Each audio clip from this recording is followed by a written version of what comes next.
We're live. Well, good morning, everyone. Good morning. Welcome to the Deep Dive at its new home physically and its new home on Mondays. Part of the idea for having it on Mondays is that we know a lot of small groups and small group leaders use this as a resource, and so we wanted to get it earlier in the week. And so thanks for being flexible. Glad you can be here. I want to start off by introducing who's going to be our teacher for this fall. He's going to be doing all of the sessions, and I'll be making an appearance, hanging around every now and then. But this is Ryan Kennedy. Hopefully most of you at least recognize Ryan or have met him before. Yeah.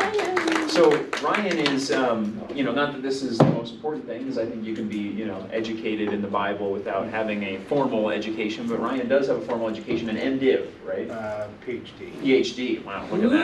So he's Dr. Kennedy. Yeah. Dr. Kennedy. So PhD stands for Push Here Dummy, so I can operate. Yeah. I'm going to call you Dr. Kennedy now. Dr. Kennedy, there you go. I didn't know that. Look at that. Yeah, somebody had asked me, does he have any formal education? And I was like, I don't know. And Jim interrupted me and said, no, he has an MDiv, and now I was even wrong there. So there you go. Dr. Kennedy is here, and he's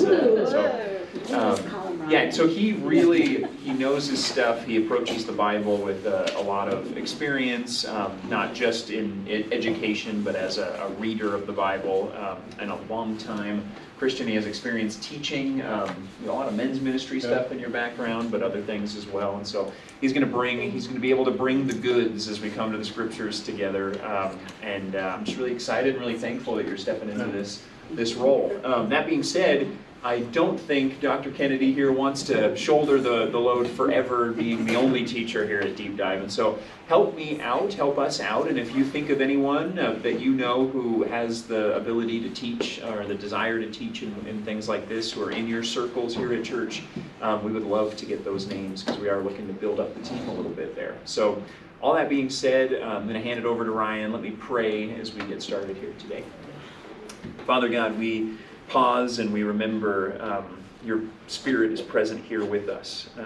We remember as we open your scriptures and as we talk about these things that we're not only coming to them to learn or to gain knowledge, but we're coming to them to have an experience with you, to grow in our love for you and our awareness of your presence and our desire to move out on mission, to partner in your mission in this world. And so, Lord, we pray that as we come to the Word of God this morning, that you would empower Ryan to speak truth, to challenge our assumptions, to lift off the veil of what we might normally experience here, and help us go deeper into the text. And Lord, we also pray that we would walk away today ready to love our neighbor more, ready to love you more rightly, and to see the world more as you would have us see it. In Jesus' name, amen. All right. Give Ryan a hand. Be nice to him. All right, well, I'm glad you guys could all make it this morning. Hopefully you'll still be awake by the time we're done. But we did it in the morning, so you all would not need naps till the afternoon. As Colin and I were talking about this a couple weeks ago, he had decided to kind of take the path and really look at this and outline the scripture, the forming, the filling, looking at where God created. I'm going to take a slightly different tack, because I think, at least for this week, I want to give you guys some arguments of why I think creation and God hold up. We're in a society that's assaulting us under the guise of science, trying to say, oh, it can't possibly be the case. And so, as we think about this, and it starts off, in Hebrew, the title for Genesis is actually Bereshit, which really means in the head of or the beginning of. Many of the early books were titled based upon their first sentences or first few words, to kind of give it a sense. And so hopefully you saw from what Colin had said,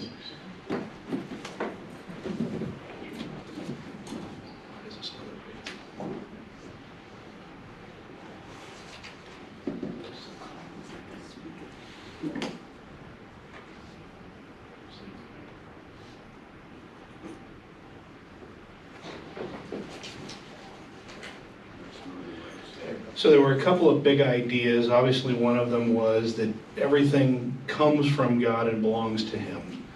And I think this is crucial as we think about particularly Genesis 1 and to a degree Genesis 2. Granted, Genesis 1 is a very poetic style. So I'm certainly open to the idea that there are many ways you can kind of interpret this, whether it's 24-hour days, ages, gaps. Genesis 2, I think, is pretty specific, and it starts to feel like a descriptive. And so we'll see that obviously next week. But, just a quick review, God is eternal. He is omnipotent and all-powerful. He is transcendent. That existence came because of his particular design and choice. And as we'll see as we go through this, that design element comes all the way down to us today. Right now, right with our gifts, with our ability to take breath today, all this was planned before the beginning of time. We weren't some cosmic accident. We weren't pointless. There was a very specific point, and each of us has our own gifts to use as part of that. And I think a lot of times, we may struggle to figure out, okay, God, for this season, what do you want me doing? But I think God has a very, very specific imprint on us. As we understand it, have mapped the human genome, we understand billions of combinations of protein are unique to us. Our fingerprints are unique. So many aspects of us are distinctive that I think it was God trying to tell us this story. He brings order out of chaos. Another one is just that man was a special creation by God, and we'll see this more next week, but this idea that God created a whole lot of other stuff, and then he said, okay, now I'm going to give this head over creation, mankind. And in fact, the term Adam in Hebrew really does more descriptively talk about broadly mankind. We see that we can rebel against God. There are seasons that happens, but to be his rival. One of the things Genesis doesn't obviously tell us is the whole history of Satan and the fall of the angels. But we know from the after effect, there was a rebellion. But Satan is obviously not God's rival. He is subservient to the Creator. That life without God is chaos, and that ultimately our relationship has cosmic importance. I love the line out of Gladiator. He says, what we do echoes in eternity. And there is this idea in a secular world that somehow we're supposed to build our own empire, our monuments to self, where God says, no, you're working on behalf of my kingdom so that your influence will be rejoiced in heaven. That whether it be through evangelism and winning souls, whether it be discipling others, whether it be just the acts of service and mercy, the simple act of kindness that makes somebody's day. I know a lot of you help out at the food pantry. That is one of those places we see people at their desperate moments. Each week we're seeing several new Ukrainian families coming that, sadly now the trend is single moms with young kids whose husbands were killed in the war. Now they're in a place in a foreign land, very often not speaking the language, dealing with grief of, incredible burden, and trying to make their way. And so there's a practical place where we can be part of delivering a message of hope. Were there any questions that came out from yesterday of Colin's talk that you guys wanted to bounce around? It was 100% clear, it all made sense. Colin's good.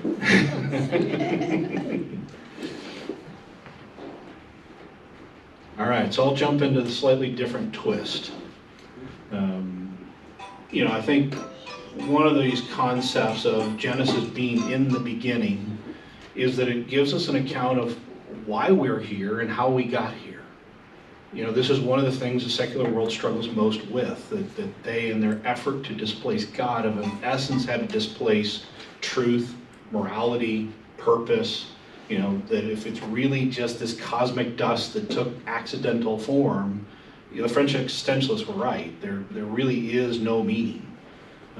But if there is a creator who distinctly and uniquely created us, then we actually have a purpose.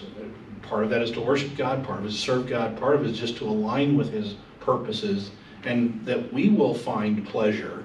Just as God found pleasure in creation, he gave us tasks to do that we would find pleasure as well. And that gets more clearly outlined in chapter 2. But it definitely is a component to this. Colin briefly talked about this, where some people piously proclaim in the beginning God. I say in the beginning hydrogen. That's the clear choice. Either you must accept God as the source of all, or reject him and accept matter and chance as source. This is Professor Shapley at Harvard Observatory. He's an atheist, but he understands the choice. that there, and many of the atheists have had to make this very distinctive choice that says, I refuse God, therefore it must be chance. It must be statistics. You have a question? If it's chance, what caused the Big Bang? Well, that is a primary problem. And in fact, it's the reason why the Big Bang has heavily been left behind by the modern science. Okay. And they love to spend time talking about nanoseconds after creation. Like, well, as soon as it happens, then these things happen. You go, okay, but as Aristotle talked about, what was the prime mover, the event, the spark that created? And as we'll think about this a little bit in a minute, the definition of time is the relative motion of two or more objects. So things had to be absolutely still, even at the quantum level where there was time. And this is a very, very problematic thing if you want to argue that there was this kind of goo of stuff that existed out there that somehow was still in waiting, that now exploded or transformed, or string theory or whatever you want to use, to this ever-expanding infinite universe. The force required, again, equal and opposite reactions, would have been beyond anything we can comprehend. And I think this is why you see even guys like Richard Dawkins, who's a very famous atheist, now holding to what he calls the alien seeding theory, that the Earth was seeded by aliens. Of course, he can't tell us where the aliens came from, but he goes, well, it's so complicated, it's statistically impossible now. You know, as we learn more and more about the universe, the problem becomes bigger and bigger and bigger. And so I think even at the time of the ancient Greeks, obviously pre-Christ, you had elements that were basic, 4 elements. Our periodic table is much bigger than that now. Our understanding of the molecular world is very different now, even at the subatomic levels. And so the things that might have even fit, as Colin talked about some of these other creation myths, become very problematic when you understand the extent of the galaxy as it is. And I think this is where secular people you encounter don't really want to wrestle through this. The scientists have had to kind of go, we're not sure. And in fact, as I'll talk about in a minute, there was a Nobel Prize for physicists this year that actually disproved effectively Einstein's general theory of relativity. About 3 weeks ago it was awarded, and so that's created a whole new problem because the standard model of physics has now been broken because of quantum entanglement. And so what we've based most of the modern energy era on has now been disrupted.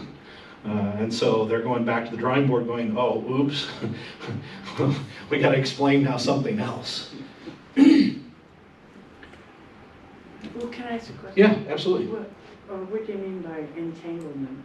I'll talk about that in a minute, but the idea is at the quantum level, particles at vast distances seem to operate together in unison. There is a force in the cosmos at the microscopic level that allows things to be interconnected and create mass. Okay. And so this entanglement theory is one of the things that has been emerging in very recent science, really the last decade. Some mathematical theories back to the 70s, but in physical sciences the last decade.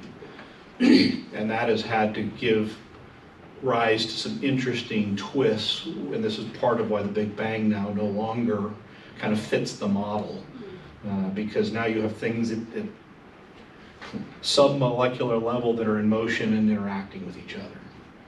And I think it's part of where God talks about that his creation, his plans confound even the wise in human terms. So, yeah. Were you a scientist before you were a Christian, or were you a Christian? I've been walking this faith for about 40 years, so I was a fairly young man. I went back and got my PhD at about 33, 34, and it was a doctor of philosophy with an emphasis in divinity. And so the science is self-learned.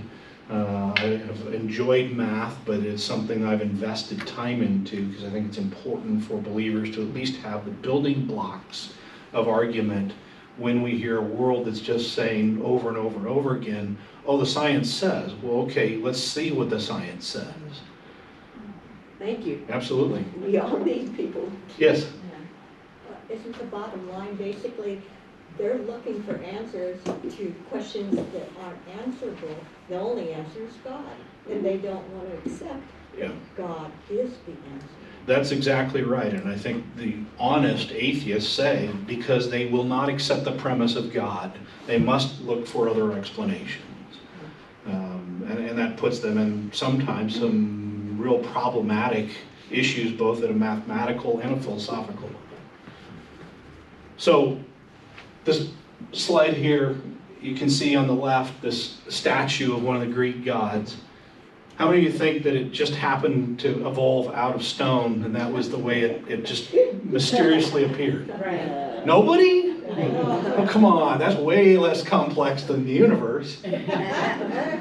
How about some pigment just threw itself on canvas Right. and created a random pattern? No. Yet that's inert. That's not even self-replicating biological matter. How about this? Maybe some glass particles came together. Yeah. Any of you been over to Seattle to see that exhibit? No. Yeah, it's a great exhibit if you have a chance. Open Space Needle. Or down here, maybe some mud and clay came together with a little pigment, so it shaped itself. Anybody buying it? Tree, kind of just weird design, it grew that way. Again, these are all inert objects. These are way more statistically probable than the simplest single-cell organism. And yet, logically, without having to have great science degrees, you go, that's weird. I don't buy that that was random.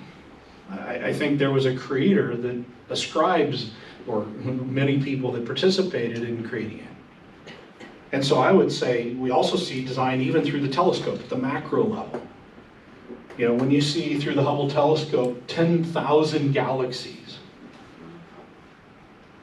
you know, where our own galaxy is hundreds of millions of light years across, you know, even moving at 490,000 miles an hour is the spin on the Milky Way, compared to 30 some odd thousand for the Earth. It still takes over 200 million years to do one revolution. At almost 500 million miles an hour. And there's 10,000 of them in one shot. Yeah. You know, some of the nebulas and pulsar stars, and you start seeing this artistic imprint, even in space where most of it's just dead vacuum. And yet God says, okay, you go invent your new device, and I'll go, poof, here you go. Yeah. You want to understand? Oh, okay, I'll just let you know it's a little bigger than you thought before. And we'll probably see new images from the latest space telescope in the next few weeks to months. The other side is the microscope. You break out and go super small. Here on the left is a pollen spore and then some of the particles within it.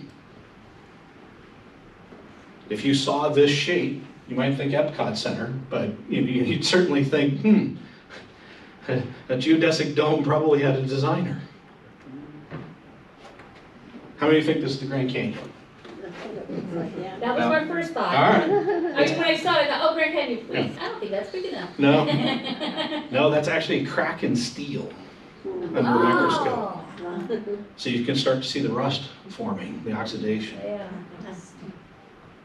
So the majesty of God's handiwork is present at both ends of our understanding, at the biggest end through space, at the smallest end at the subatomic levels even.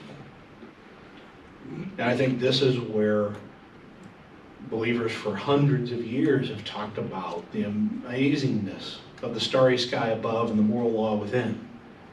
That it's almost really difficult when you get out there and you see, even with the naked eye, the Milky Way streaking across the sky, to go, okay, this was complete random space dust that just kind of happened to assemble itself.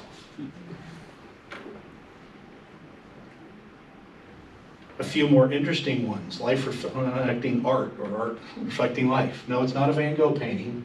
It's actually basal skin carcinoma under a microscope. Don't think Van Gogh ever saw it, so I don't think he drew inspiration from it. But in the case of art imitating life, you know, it is amazing the color. Why is that evolutionarily necessary to have beauty? Just a single villia from the intestinal tract and the complexity of it. Anybody want to guess what this one on the right is? And no, it's not photoshopped with happy faces. That's actually how it looks. It makes me think of amoeba, but Close. Any other guesses? It's actually a cell of grass. oh, They call it the happy cell because it does look like smiley faces.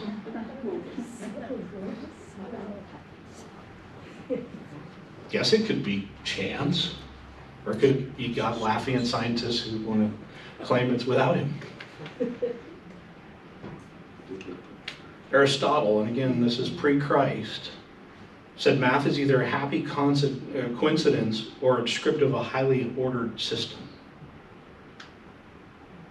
You know, we see this, and then I'll show you some images of math appearing in nature, but the natural log of E, for instance, we base decibel scales, Richter scales on it, because we know that this progression mirrors itself perfectly in nature.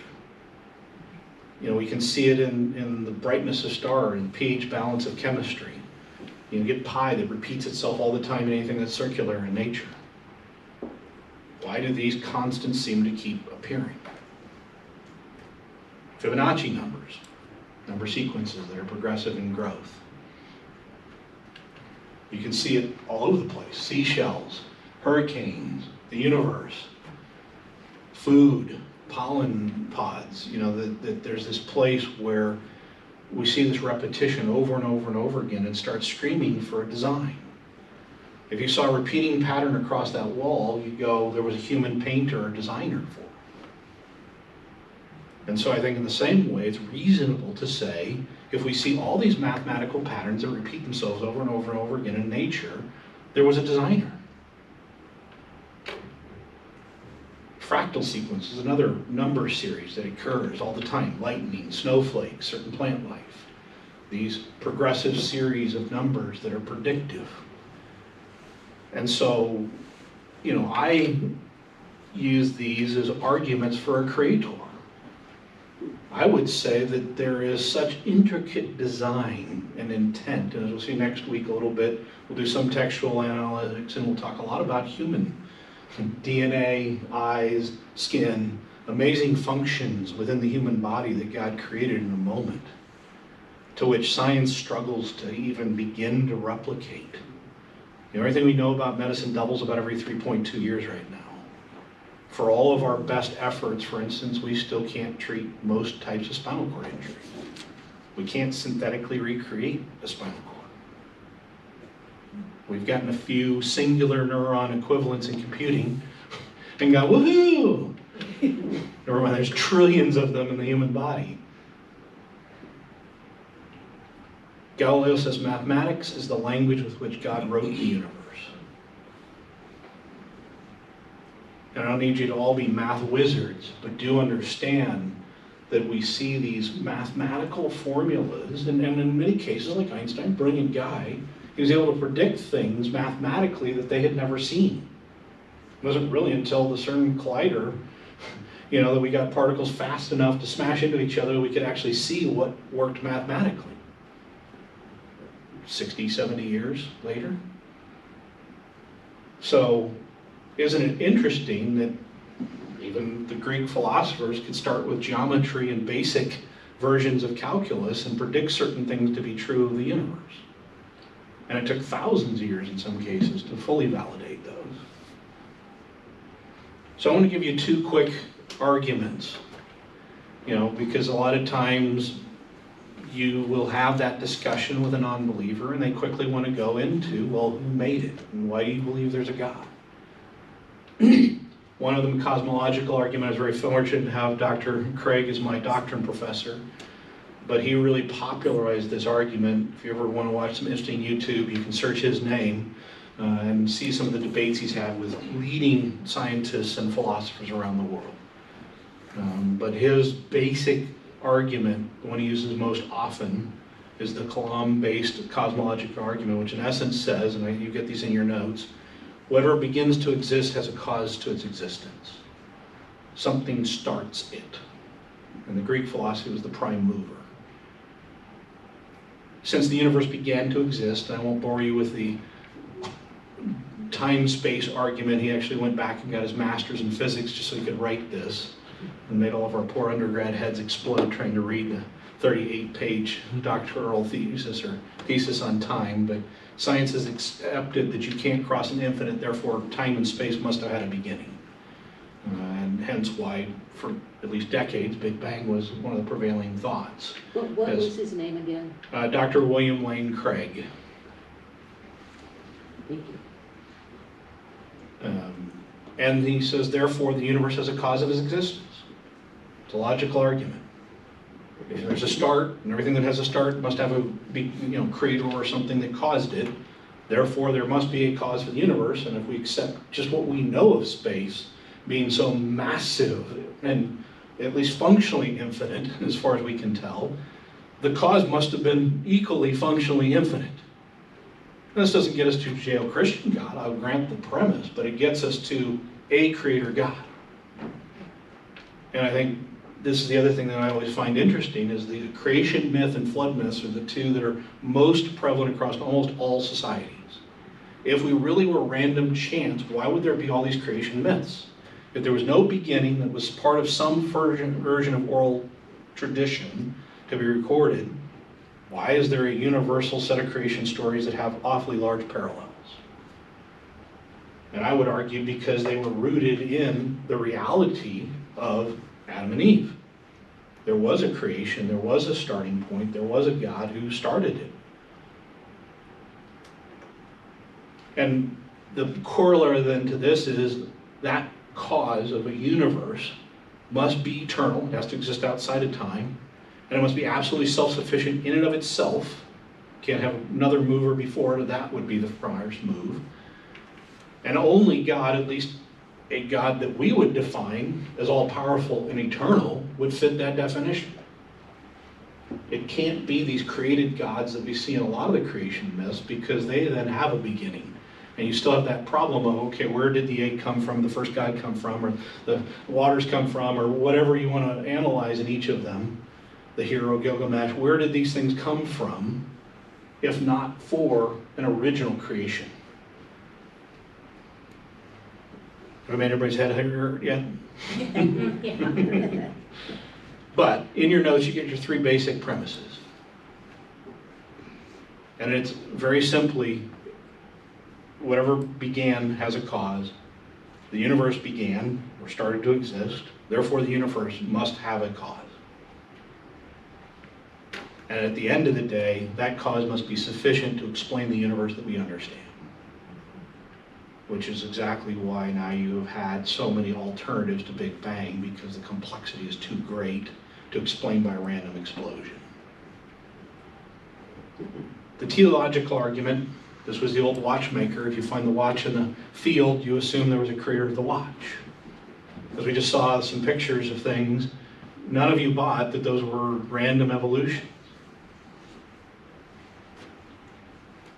And this has been discussed for thousands of years of human history. This isn't a new argument by any stretch of the imagination. And Socrates, almost 500 years before Christ, argued a supreme intelligent, and his idea of using reason. One of his illustrations, if you went to the marketplace, you saw things, you assumed, these made things had creators and design and intent. And if the universe is way bigger than the carved donkey, then there must be something far more supreme as a designer, as an influence, that made that. Plato was one of the first to use this phrase, order from chaos. And the Greeks recognized that things tended towards disorder, not order. Thomas Aquinas probably more formalized this when he said, whatever lacks knowledge cannot move towards an end unless it is directed by something. If something's going to progress, it has to be guided, it has to have intelligence behind it. And obviously inanimate objects, rocks and trees and things like that, don't have intelligence. Therefore, there must have been something guiding it. And quite honestly, this is where guided evolution comes from. They would say, well, because we accept an older Earth definition, we believe there is a creator, and he kind of guided or he put it in place to explain it and try to kind of cross the bridge. I happen to hold to a literal 7-day view, but there's certainly room for interpretation beyond that. But I think this idea of a finely tuned universe, this precision, these mathematical constants, the very ways that life, the prerequisites of life on Earth to continue. The Earth tilt on its axis, as it spins, is about 23.5 degrees. We then circle around the sun at a certain distance. All of those factors are really, really important. If the Earth started wobbling even a little bit, the catastrophic effect of that is tremendous. Well, we know there are lots of other moons, for instance, in the solar system. All of those other moons orbit the sun at that same elliptical plane. The moon is the only one that orbits the axis of a planet. And that provides all of our tides and our seasons so we understand them. And it actually keeps that 23.5 degree tilt within about a half a degree at any given moment. If it followed the pattern of all the other moons in our solar system, life as we know it would come to an end on Earth. That's just one example of the precision that's required for life to be present here as we understand it. And there are thousands more examples.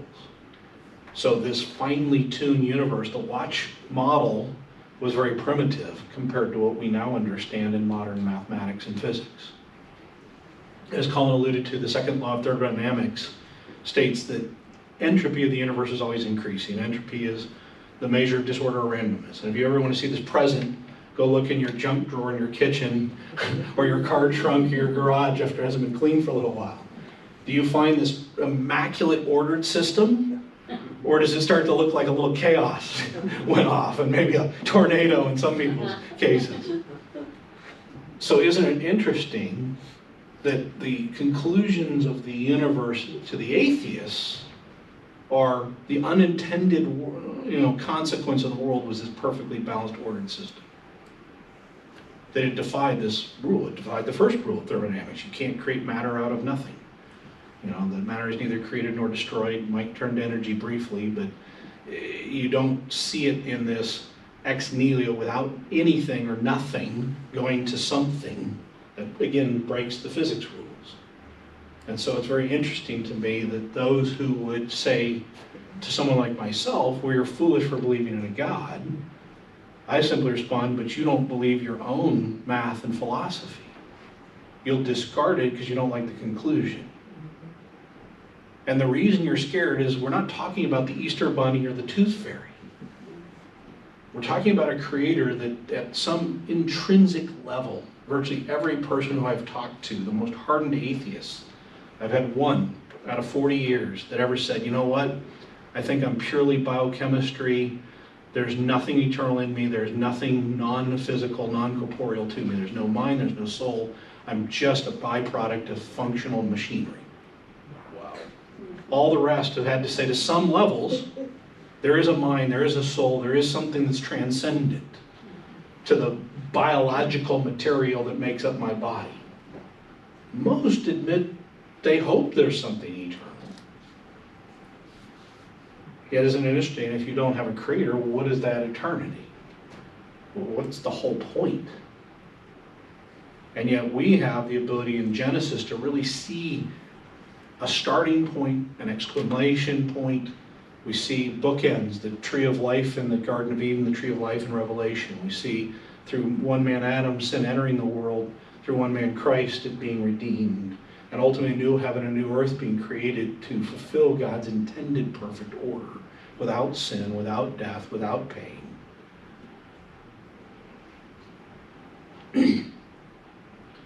And so the flip side is without God. Okay, we'll put on our evolutionist hat for a minute. No God. Poof. He's gone. We're now byproducts of chance. Why are we here? Is there any real absolute meaning to life? Eat, drink, and be merry, for tomorrow you may die. That's about as good as it gets. And so I always have 5 basic questions for evolutionists. And these are in your notes. Where did it all come from? We see this vastness and ever increasing understanding of space. How in the world did it all get here? How can fundamentally an explosion create a finely tuned universe?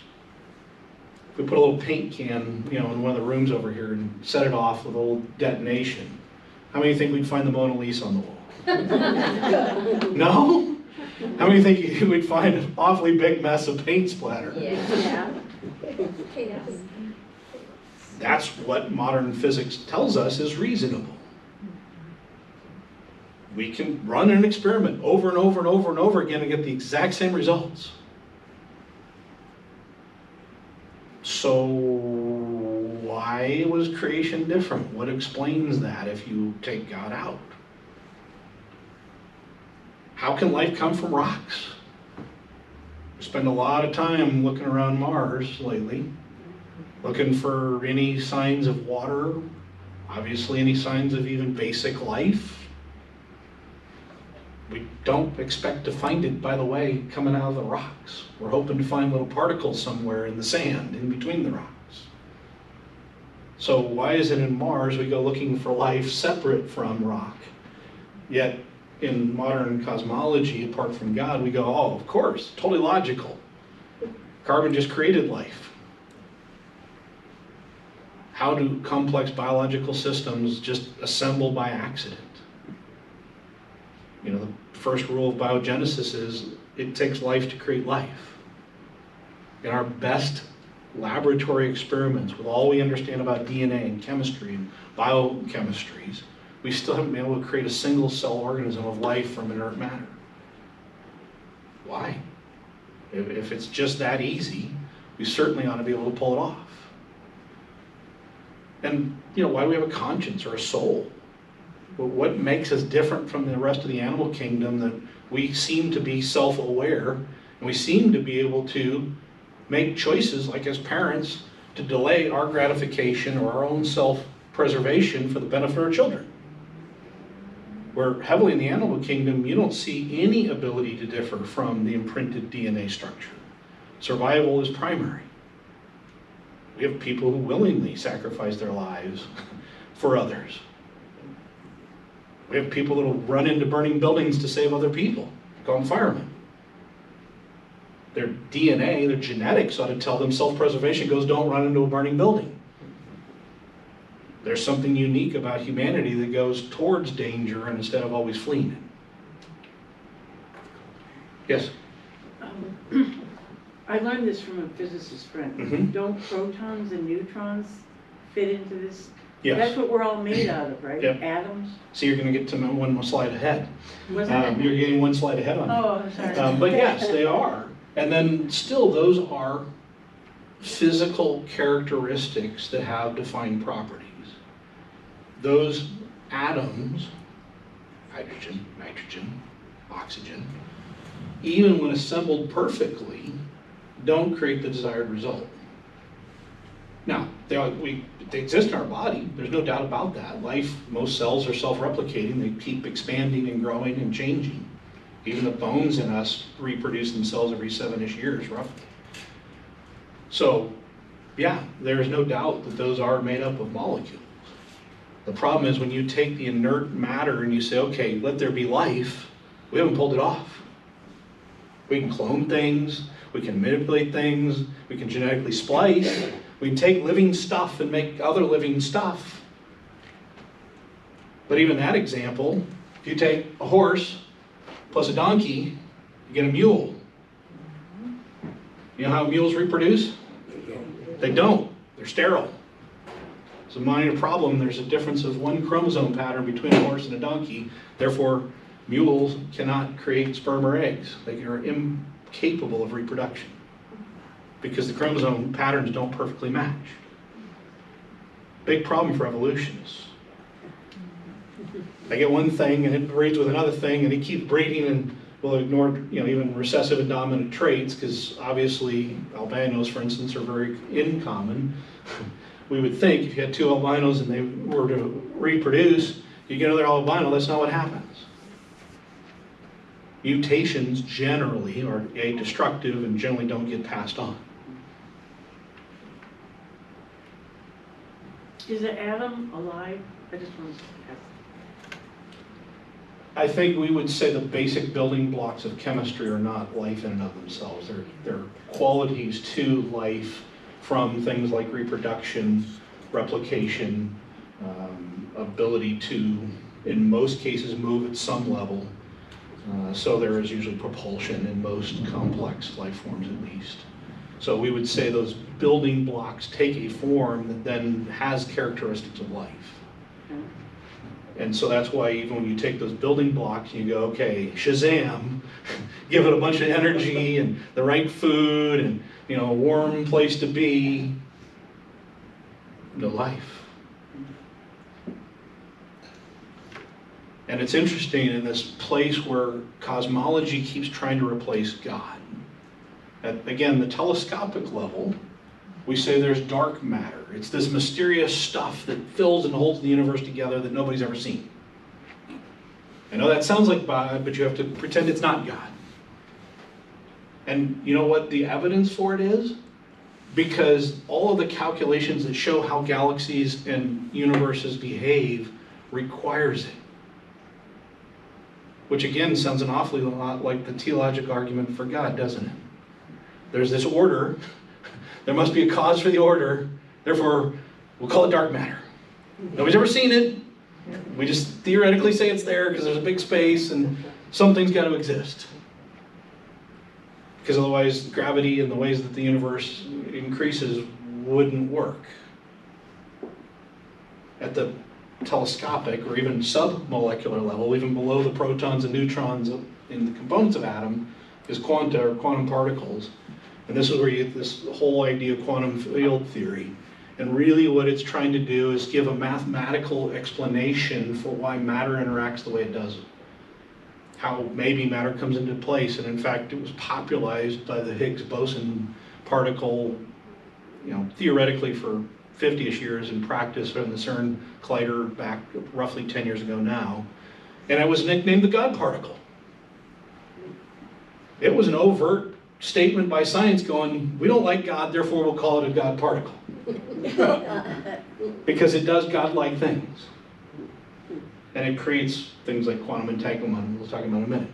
And now, believe it or not, we've adopted comic book theories into science and said multiverse now. Because the odds are so ridiculously large. If you consider all of the atoms in the universe, it's about 10 to the 80th power is what the current estimate is. Carl Sagan, who obviously was an atheist, said just for life to exist on Earth is 10 to the 2,500,000th power. Think of 2.5 million zeros going, one of those. You know, one of the examples was if you had a bunch of chimpanzees and typewriters all going at once, and they were trying to type out the first 100 words of a Shakespearean sonnet, that it would take them over 2 trillion years and require several million multiverses to even have a statistically credible conversation that could happen. And hence why we have a multiverse, because there's no way any longer with the complexity that we understand that a singular universe, even as vast as it is, can explain the odds by chance. Yeah? Is the universe continuing to expand? Yes.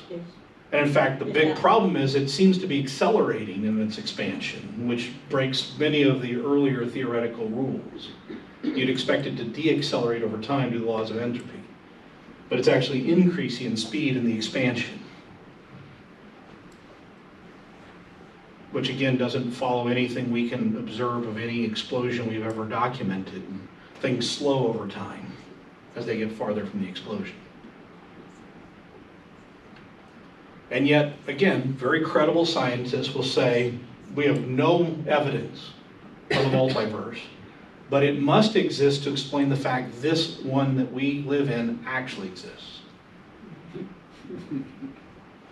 If I accept the thesis there is no God, I have to somehow overcome such ridiculous mathematical odds that either, again, Dawkins asked, I accept alien seeding, and we don't ask where aliens came from, Or I accept that there's literally millions or billions of parallel universes that we've struggled even with fourth dimension time space, ever even crossing into that region, let alone multiple universes. And you will have very educated cosmologists saying with a very straight face, this isn't just the lore of comic books anymore, that this is actual science.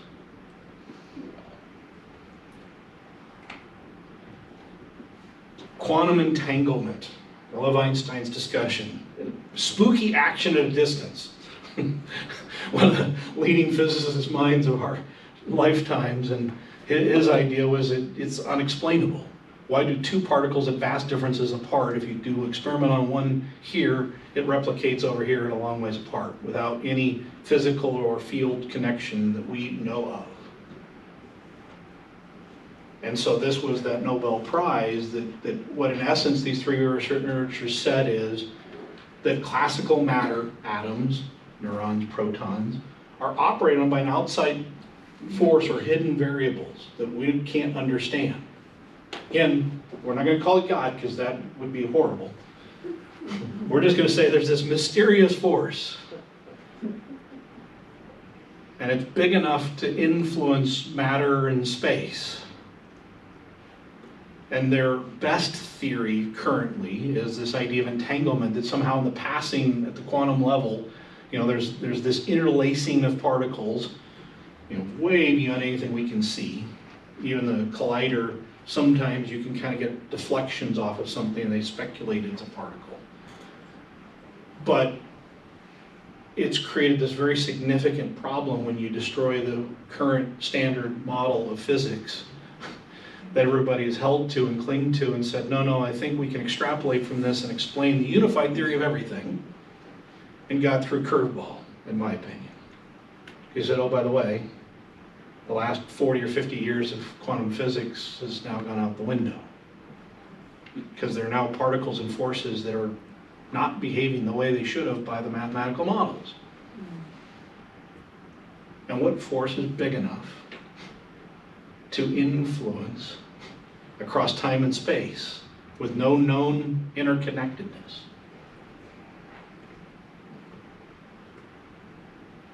So flipping back to with God, everything makes sense. There's an order that's reasoned.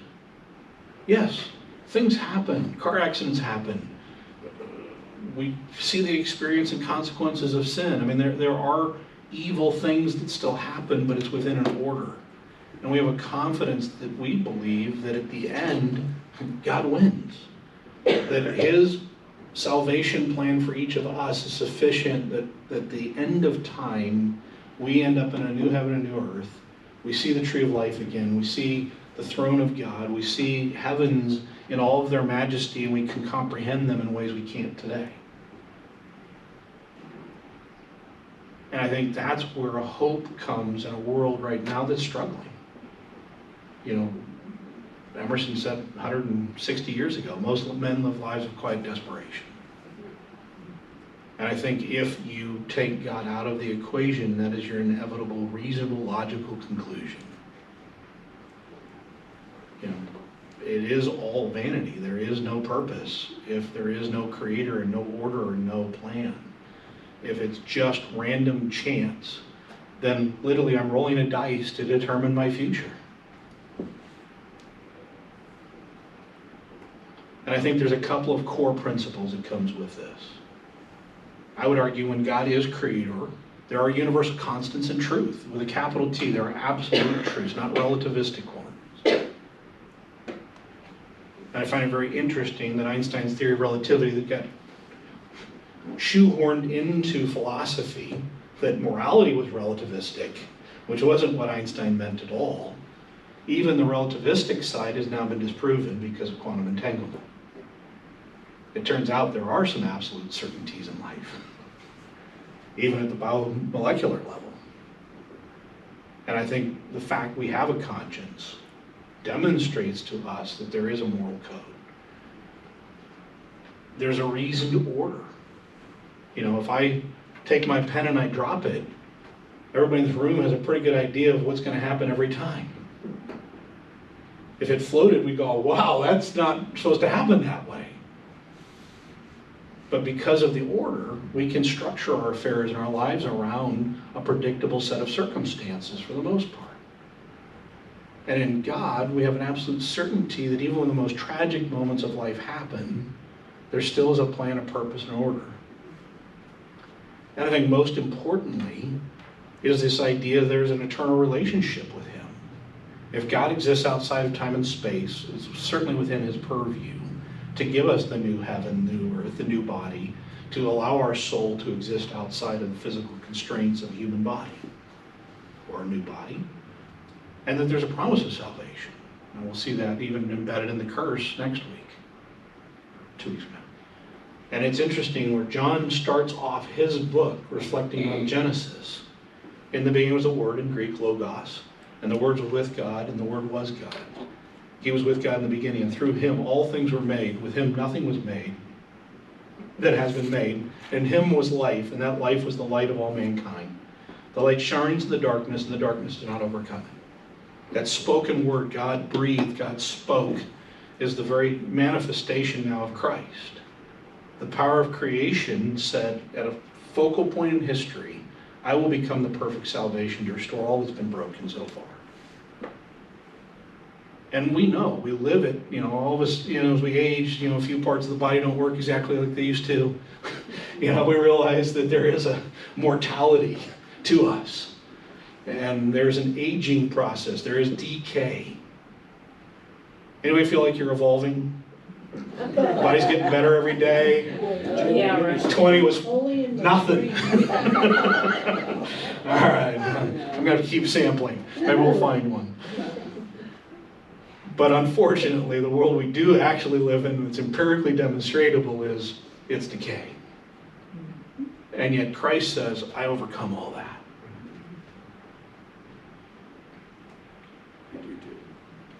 You know what, and it's interesting to me where God shows off His creativity. This has been one I've had some interesting debates with evolutionists on.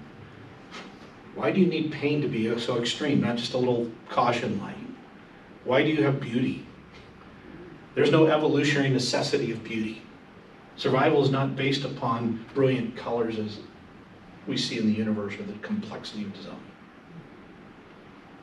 And yet, Google amazing fish sometime and you'll see thousands of amazing patterns.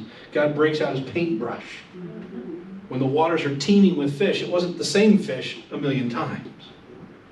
It was thousands of different fish. The places on Earth.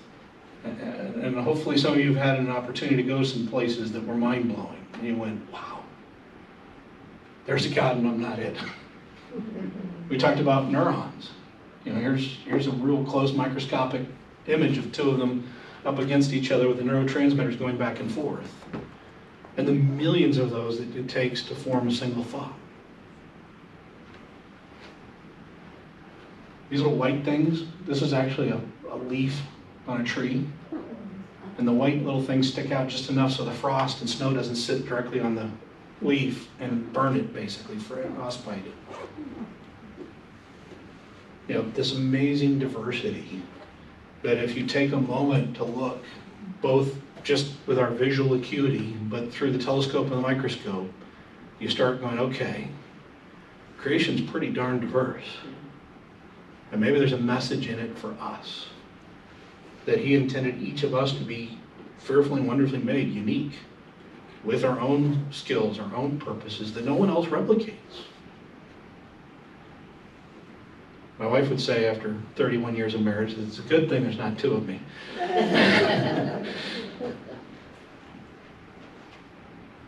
This idea that I hold is that before the moment of creation, God already had foreknown, had planned all of existence, all of time. All of us in this room were known to Him, whatever distance we want to put creation back. But He said, in this space, in this time, in this place, these unique human beings will exist as part of my body. And I think as Creator, when we are in the majesty of His creation, the infinite existence of what He designed, We do owe him our lives and our worship. Some of us have had a few near-death experiences, understood life's maybe a little more fragile than we'd hoped. We've had that moment of looking to the brink and going, okay. And when we get to those moments, hopefully, our soul resonates with this joy that says, you know what, like Paul said, for me to live as Christ, but to die as gain. I'd like every minute I can to do God's work here, but when it's time and I'm done, okay, I'm ready for the next side of the journey. And so one question I'd like you to think about is, how would you live differently if you truly believe that the massive power of creation was one prayer away? We as New Testament believers have the Holy Spirit indwelling us. We have the power of Christ interacting with us. We have a high priest who calls us friend, who puts us as co-heir to creation. And I know we can intellectualize this sometimes and just go, oh yeah, of course. But think about that and its practical realities. And this isn't that, God is some magic jukebox or lottery machine that we just pick our wonderful things and hope he answers. But if we're operating on mission and purpose with his plan, is there anything in this cosmos that can stand in the way? Or are we assured that what he calls us to, he will equip us for? And sometimes we don't know the consequence of everything we do. We may never see a seed we've planted come to fruition. That is reality on this earth. But God didn't waste anything in the system of physics and energy and chemistry as we understand it. Everything has a place, a purpose, and a reaction that's equal and opposite to whatever you do. And I think that holds true. I think there are spiritual laws just as there are physical laws. And one of those is God doesn't waste our faithful obedience. That just as sure as gravity exists, that when we live on purpose and are obedient to him, there is a direct consequence as a result of that. Now, I'm not going to say on this earth you're going to see all of them come to fruition. Some are strangers that you may never see again. I've had a few, by grace that, were set in motion at one time, and then 20, 30, 40 years later I heard of a result. But that's the rarity. A lot of times I don't see the fruit that's born. And so as we think about Psalms 19, the heavens declare the glory of God and the sky proclaims his handiwork. That all that we can see, touch, taste, feel, experience is a sliver of God's creation. And a tiny one at that. It hopefully paints for you a sense of the majesty that I'm as guilty as anyone else, waking up and I heard a great quote the other day, and it said, I'm not much, but I'm all I think about. And I think we all get there. We all live in our own little crud ring, our own little sphere of existence, and it's very easy to think about us. But if you think about God for a moment, and you understand the extent to which he went to say, I'm here, I'm real, I have a plan, and I have order. Come join me in it. Come be part of the management stewardship, as we'll see next week, of my creation. It can be a very exciting premise. And it defies our human limitations. So any questions? I'm sure I made a lot of heads hurt, but what questions came out of it? I think you answered an incredible amount. Yeah. Just gotta take it in. Yeah. I feel like I was back in school. Well, remember, God's a lot bigger than what we ascribe him in our normal existence. And I think if you spend time reflecting on that this week, God has a way of revealing him to each of us. Here's what I want from you right now. I understand your limits. I understand where you're at in life. I understand what your skills are. And I will put divine appointments in front of you. so that you can operate within that. What I see is, I see the youth group, and I Mhm. see them with some armor that they Mm. haven't had before, so Mm. I would like them Yeah. to hear you, and because most of them are able to understand what you said. I mean, Yeah. they haven't had some experience, but, yeah. Yeah. I mean, I'm 85, and it's given me something I hadn't even considered a Mhm. reason, so Mhm. thank you. Absolutely. Well, and be in prayer for the youth group. I mean, they are in this fight regularly. They're being indoctrinated that random chance is the only possible explanation. And quite honestly, it's one of the reasons the younger generation is leaving church at higher percentages than ever before in recent history. They're giving up because nobody's telling them the other side of the equation and saying, well, what about this? Because that model won't explain the moment of creation, won't explain why certain particles behave the way they did.